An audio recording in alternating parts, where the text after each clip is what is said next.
කොහෙද බං වැගන්ආර් මිල අඩු වෙලා තියෙන්නේ? අඩු වෙලා නැත්තේ නෑ, අඩු වෙලා තියෙනවා. අවුරුද්දෙන් පස්සේ මොකද වැගන්ආර් මිලට වෙලා තියෙන්නේ? තාමත් මේ පරණ වැගන්ආර් එකක් ගන්නද try කරන්නේ? හැබැයි ඒ අපරාධේ නම් කරන්න එපා. අපි දන්නවා ලංකාවේ පාරකට බැස්සොත් හැරුණ අතේ දකින්න තියෙන වාහනයක් තමයි මේ සුසුකි වැගන්ආර් එක. හැබැයි අද ලංකාවේ තියෙන ආර්ථිකයත් එක්ක ලක්ෂ 60ක් 70ක් දීලා මේක ගන්නවද? මේකේ මිලට වටිනවද? මේ මිලට අරන් පාඩු කන්න වෙයිද? බැනුම් අහන්න හරි තිත් ඇත්ත කතා කරමුද? 2019 අවුරුද්දේ වැගන්ආර් FX එකක් ගන්න තිබුණේ ලක්ෂ 29ට 31ට වාගේ. හැබැයි දැන් මොකද උනේ? FZ එකක් ලක්ෂ 32ට 34ට ගන්න තිබුණේ. ස්ටින්ඩ්‍රේ එකක් ලක්ෂ 35ට 38ට ගන්න තිබුණේ. දැන් මොකද වෙලා තියෙන්නේ? දැන් ඕවා ඒ මිලට ගන්න තියනවද? නෑ දෙගුණෙන් තුන්ගුණෙන් වැඩි කරලා තමයි දැන් ඕවා විකුණන්න දාලා තියෙන්නේ. දැන් මේ ඩොලර් එක නිසාමද මෙහෙම වාහන වැඩි උනේ? නැත්තම් හිතුන විදියට වාහන මිල වැඩි කරලා ඉවර වෙලා මේවා මිනිස්සුන්ට දුන්නද? පිනස් සමාගම් නම් ඉතින් වාහනයක් ගන්න ඕන කෙනෙක්ට ඉස්සර වාහනේ ලොකු මිලට වැලියු කරලා ඉවරලා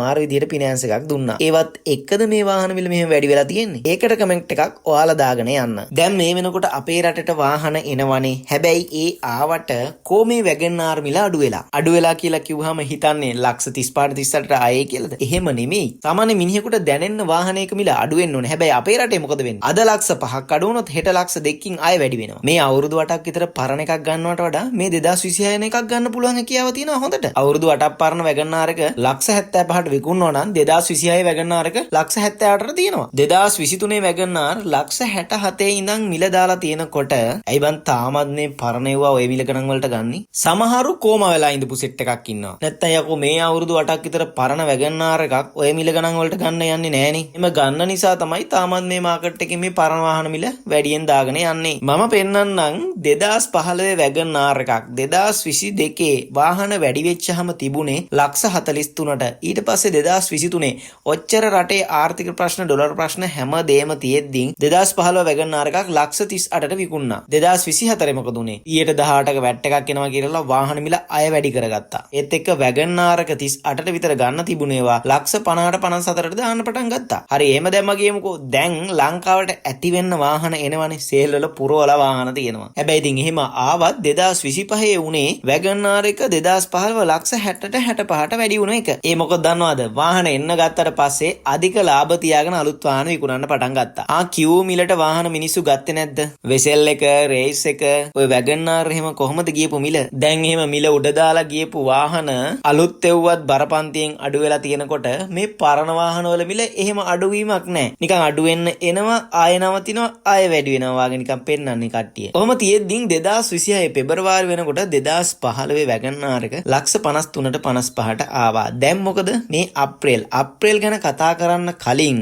2025 අවුරුද්දේ වැගන්ආර් වල මිල මෙන්න මෙහෙමයි දාලා තිබුණේ. වැගන්ආර් FZ 2014 2017 වගේ එකක් ලක්ෂ 58ත් ලක්ෂ 73ත් අතර මිලට තමයි දැම්මේ. එතකොට FX එකක් 2017 2018 ලක්ෂ 65ත් 69ට තමයි දැම්මේ. ස්ටින්ගේ 2018ක් ලක්ෂ 74ත් ලක්ෂ 80ටත් දාපු අය හිටියා. සමහරවක 82ට 85ට දාපු අයත් අපේ රටේ හිටියා. දැන් මං කියන්නම් අප්‍රේල් වෙනකොට දැන් කොහොමද යන මිල කියලා. දැන් යනවා 2014 15 FX එකක් යනවා මේ අප්‍රේල් මාසේ ලක්ෂ 49ත් ලක්ෂ 55ත් අතර මිල ගණන් වලට යනවා. එතකොට 2014 2015 FZ එකක් ලක්ෂ 53 ලක්ෂ 54 ඉඳන් දැන් විකුණන්න දාලා තියෙනවා. එතකොට 2014 2015 ස්ටින් ග්‍රේ එකක් ලක්ෂ 55 ඉඳන් දැන් විකුණන්න දාලා තියෙනවා. හරි 2016 2017 FX එකක් සාමාන්‍යයෙන් දැන් ලක්ෂ 53ත් ලක්ෂ 63ත් අතර වාගේ මිල ගණන් වලට දාලා තියෙනවා. FZ එකක් ලක්ෂ 58 ඉඳන් දැන් දාන්න පටන් අරගෙන තියෙනවා. එතකොට 2016 2017 ස්ටින් ග්‍රේ එකක් කොහමද? 2016 වාගේ ලක්ෂ 57 ඉඳන් දාන්න පටන් අරගෙන තියෙනකොට 2017 වාගේ ලක්ෂ 68ටත් සමහරව දාන්න පටන් අරගෙන තියෙනවා. 2018 වැගන්ආර් FX එකක් දැන් කොහොමද මිල දාන්න පටන් අරන් තියෙන්නේ? ලක්ෂ 58 ඉඳන් දාන්න පටන් අරන් තියෙනවා. එතකොට FZ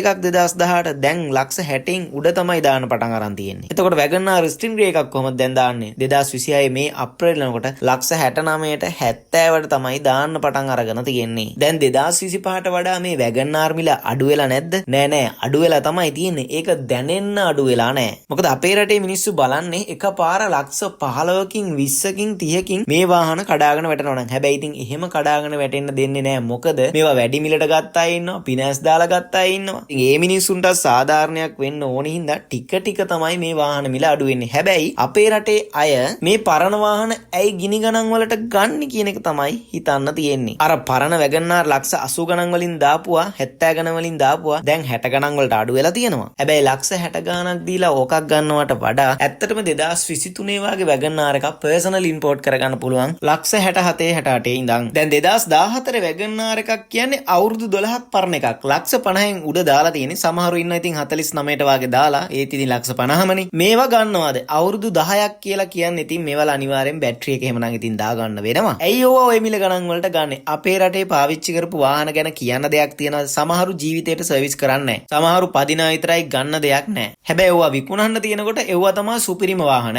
අය ඒවට තරම් ගහන්න සුපිරි වාහනයක් නැහැ ලංකාවේ කොහෙවත්. හැබැයි ගන්න දෙයක් නැහැ. අරගත්ත දවසේ ඉඳන් ගත්ත මනුස්සයා ගරාජ් ගානේ රස්තියාදු වෙන්න ඕනි. දැන් 2018 අවුරුදු 8ක් පරණ එකක් ලක්ෂ 73ට 75ට වැගන්ආර් දානවා. එතකොට යකෝ 2026 වැගන්ආර් එක දානවා ලක්ෂ 79ට. අවුරුදු 8ක් පරණ එක ගන්නවද නැත්නම් මේ අලුතෙන් මෙන්න 2026 එක ගන්නවද? ඔන්න ඕවා හොයලා බලන්න. අඩු මිලට තියෙනවා තමයි ලක්ෂ 5ක් 10ක් අඩු වෙයි සමහරක් ඒවා. හැබැයි හරියට සර්විස් කරලා මේන්ටේන් කරලා තිබ්බේ නැති එකක් අහු වුණොත් එහෙම ලක්ෂ 4ක් 5ක් විතරක් වීදම් කරලා හදාගන්න පුළුවන් වෙයි කියලා හිතනවද? ඒ නිසා මෝඩ වැඩ කරන්න නැතුව අවුරුදු 8ක් 10ක් පරණ වාහන ගන්න හිතන් ඉන්නවා නම් මේ 2023 24 25 26 ඔය ගන්න පුළුවන් අලුත් වාහනයක් ඔය මිල ගණන් වලට සේල් වලට ගිහින් බලන්නකො පුරවල වාහන තියෙනවා. මාස 3ක් යන කලින් ඕවා විකුණ ගන්නත් ඕනේ නැත්නම් දඩ කන්නත් වෙනවා. ඒ නිසා සමහරව ඕවා ගෙනාපු මුදලටත් වඩා අඩුවෙන් හරි කමක් නැහැ දී ගන්න බලන අයත් ඉන්නවා. නැතුව නෙමෙයි. සමහරු කියනවා ඔය පාවිච්චි කරපු වාහන ඔය මිල ගණන් වලට දාලා තිබුණාට ගන්න ගියපහම ඊට වඩා අඩු කරලා ගන්න පුළුවන් කියලාත් දාලා තියෙනවා. ඇත්තද ඒ කතාව? මොකද මම මේ මිනිස්සුන්ගේ අත්දැකීම් එක්ක කතා කරන්නේ නැතුව නිකන් මට හිතිච්ච දේ කතා කරන එකක් නෙමෙයි. එහෙම කතා කරලා වැඩක් නැහැ නේ. දැන් සමහරු වාහනයක් ගැන කිව්වොත් ඒ වාහනේ තමයි සුපිරිම චමා මේක ගන්නේ නියමයි කියලා කියන්නේ. එහෙම කියලා වැඩක් නැහැ. වාහනයක මොනවද තියෙන හොඳ නරක මේ දවස්වල යන මිල කොහොමද මේවා මේ මිල ගණන් වලට ගන්න එක වාසිද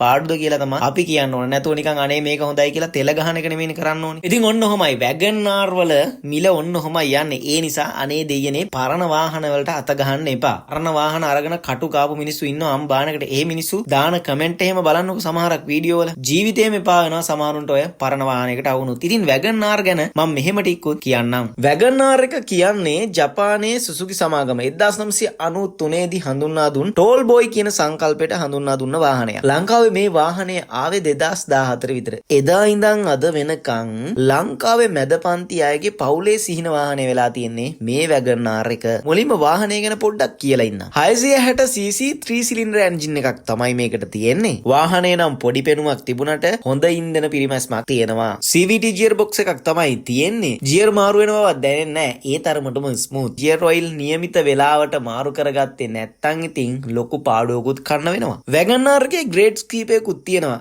FX, FZ, ස්ටින්ග්‍රේ, කස්ටම් එක, කස්ටම් ටර්බෝ එක. ඉතින් FX එක කියන්නේ බේසික් මාදිලිය. සාමාන්‍යයෙන් ලොකු සෝබර නැති සරල තෙල් කරන වාහනයක්. පවුලේ ගමනකට ඉතා හොඳ විසඳුමක්. ඉහළ පෙනුමක් තියෙන, පුෂ් ස්ටාර්ට් තියෙන හරිම සරල හැබැයි නවීන පෙනුමත් එක්ක ගැලපෙන භාණ්ඩයක්. ස්ටින්ග්‍රේ එක වැගන්ආර් පවුලේ වැඩ්ඩා. පෙනුම අතින් වාගේම නවීන තාක්ෂණය අතින් ඉහළයි. පාර යනකොට ඕනම කෙනෙක් නිකන් දෙපාරක් හැරිලා බලන වාහනයක් වෙලා තියෙනවා. සමහරුන්ට මේ වැගන්ආර් පේන්න බෑ පාංගෙඩිය වාගේ බං ඕක වාහනයකට ඉස්සර කරගන්න පුදුම කට්ටක් කන්න ඕනේ. කන්දක යන්න බෑ බඩ ගන්නවා. එහෙම කියන අයත් අපේ රටේ ඉන්නවා. සේෆ්ටි අතින් ගත්තාම මොකද? ජපානයේ වාහනයක් ගැන සේෆ්ටිය ගැන හිතන්න දෙයක් නෑ. මොකද අතීතේ ඉඳන්ම සේෆ්ටියට යාලා මුල් තැනක් දුන්නා. ABS එයා බෑග්. ඒවා අනිවාර්යයෙන්ම මේ වාහනවල තියෙනවා. වැගන්ආර් එකක් ගන්න කෙනෙක් හැම වෙලෙම බලන දෙයක් තමයි මේවට පාර්ට්ස් තියනවාද? පාර්ට්ස් වල මිල කොහොමද? තෙල් කරන්නේ කොහොමද? මේක අරගෙන විකුණ ගන්න පුළුවන් වේද? ඔන්න ඔය ටික බලලා කෙනෙක් වාහනයක් ගන්නවා කියලා කියන්නේ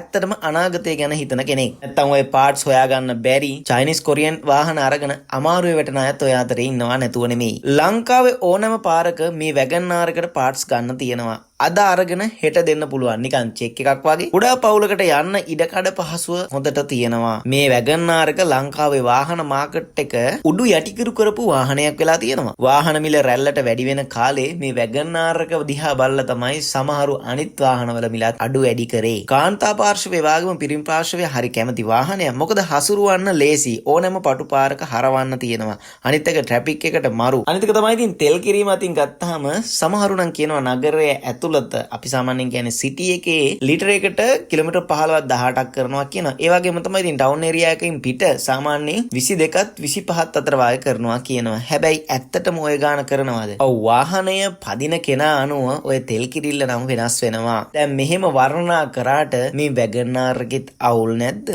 නෑ තියෙනවා. ඕනම වාහනයක මොකක් හරි අවුලක් තියෙනවනේ අපේ රටේ. ලොකුම අවුල තමයි මේ බැටරිය කේස් එක. මොකද ඉතින් අවුරුදු 5ක් 6ක් ගියාට පස්සේ බැටරි වර්නින් එක එයිදෝ කියලා බයක් හිතෙනවා. ඒ කියන්නේ පරණ WagonR එකක් ගන්න කෙනෙක් අමතරව ලක්ෂ 4ක් 5ක් අනිවාර්යයෙන්ම අතේ තියාගන්න වෙනවා. මේ අවුරුදු 5කට 6කට වඩා පරණ WagonR එකක් ගන්නවා නම්. මොකද නැතුව සාමාන්‍ය කෙනෙක් WagonR එකක් අරගෙන ওই බැටරි එහෙම දාගන්න වුණොත් ලක්ෂ 4ක් 5ක් වියදම් කරගන්න වෙනවා. සමහරු මේකට කියනවා ඔකේ ටින් එකක් වගේ බොඩිය හයිය නෑ කියන කතාව මිනිස්සු කියනවා. සමහරු කියනවා මේකේ වහින වෙලාවට යනකොට ඒ වහින වතුර සද්දේ හොඳට ඇතුළට ඇහෙනවා කියලා. ABS එයාබෑග් තිබ්බට අනතුරකදී ආරක්ෂාව ගැන ලොකු විශ්වාසයක් තියන්න අමාරුයි කියලාත් කියනවා. පාරේ යනකොට මේ වාහනේ හුලඟට වැනෙනවා කියලා කියනවා. හැබැයි ඉතින් මෙහෙමයි මේ වාහනේ උසයි බර අඩු නිසා වේගෙන් යනකොට බස් එකක් වගේ ළඟින් යනකොට වැනෙනවා ගතියක් තියෙනවා. එතකොට ඉතින් පොඩි බයක් නම් දැනෙනවා තමයි. ඒ වුණාට මිනිස්සු බය නැතුව මේක පාවිච්චි කරනවා. කඳු අදින්නේ නැහැ. 4 දිනෙත් දාගෙන නුවරඑළිය පැත්තේ වාගේ යනවා නම්